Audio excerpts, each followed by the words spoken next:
Sudah siapkah kalian belajar hari ini? Yuk keluarkan buku paket bahasa Indonesia, pensil, dan juga penghapusnya ya. Untuk pembelajaran bahasa Indonesia kali ini, kita akan belajar tentang mencermati gagasan teks tulis dan lisan, serta keterhubungan antar gagasan. Sebuah teks tersusun atas beberapa paragraf. Setiap paragraf memiliki satu gagasan pokok, sementara kalimat lainnya merupakan gagasan pendukung. Tapi, sebelum kita masuk ke gagasan pokok dan gagasan pendukung, kita akan belajar dulu tentang paragraf. Ada yang tahu paragraf itu apa? Jika kalian lihat di sini, paragraf adalah kumpulan dari beberapa kalimat dari suatu teks bacaan. Setiap awal paragraf biasanya ditandai dengan adanya bagian yang menjorok ke dalam. Seperti ini ya, ini menjorok ke dalam. Ini menunjukkan satu paragraf. Contoh, suku Palembang menggunakan bahasa asli Palembang.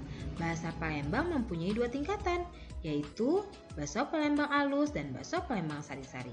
Baso Palembang Alus digunakan saat melakukan percakapan dengan pemuka masyarakat atau orang yang dihormati. Ini termasuk satu paragraf.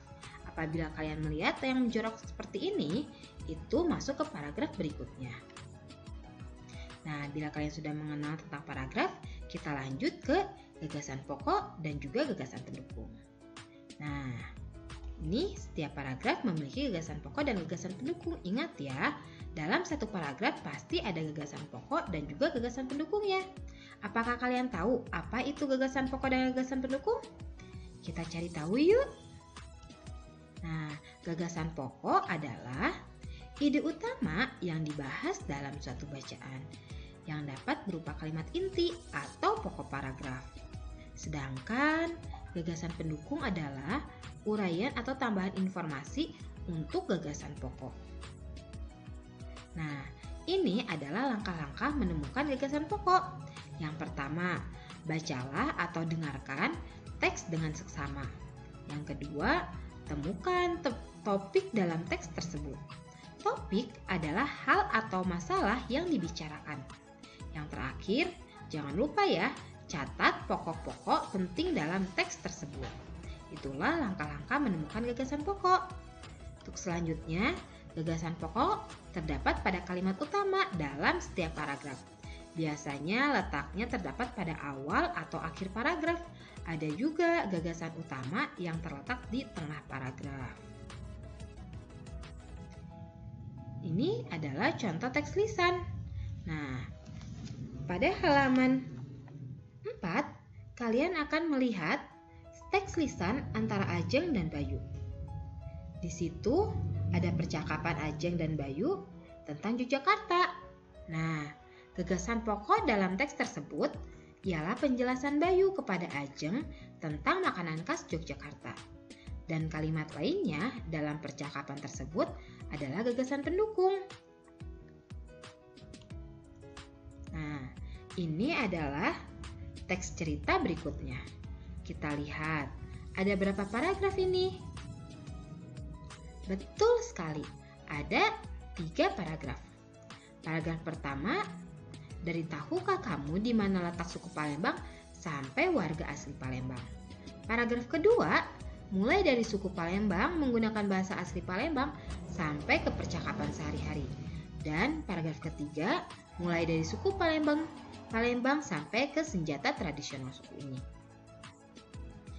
Kita lihat pada paragraf pertama, di manakah letak gagasan pokok? Betul, gagasan pokok terletak pada kalimat awal, yaitu tahukah kamu di mana letak suku Palembang? Sedangkan suku Palembang merupakan suku yang berada di Sumatera Selatan, itu termasuk gagasan pendukung. Terus sementara Wong Kito adalah sebutan terkenal warga asli Palembang. Ini juga termasuk gagasan pendukung. Oke, kita lihat paragraf kedua. Pada paragraf kedua, di mana letak gagasan pokok? Betul, letak gagasan pokok masih terletak pada kalimat pertama, yaitu suku Palembang menggunakan bahasa asli Palembang. Sedangkan dari kalimat kedua, kalimat ketiga, dan kalimat keempat itu termasuk gagasan pendukung. Kita lihat lagi untuk paragraf ketiga. Coba di mana letak gagasan pokok pada paragraf ketiga? Betul. Pada paragraf ketiga, gagasan pokok terletak pada kalimat pertama, yaitu suku Palembang juga memiliki tarian tradisional, makanan tradisional, rumah adat, pakaian adat, dan senjata tradisional. Sedangkan kalimat kedua, kalimat ketiga, keempat, kalimat kelima, kalimat keenam, dan kalimat ketujuh itu termasuk gagasan pendukung. Nah, nanti kalian bisa lihat lagi di cerita-cerita lainnya ya. Temukan gagasan pokok dan gagasan pendukung. Nah, setelah kalian memahami gagasan pokok dan gagasan pendukung, sekarang saatnya kalian bermain kuis. Yuk kita mengerjakan kuis bersama-sama. Jangan lupa dibaca dulu kuisnya ya, agar dapat hasil yang memuaskan. Oke, terima kasih atas perhatiannya. Assalamualaikum warahmatullahi wabarakatuh.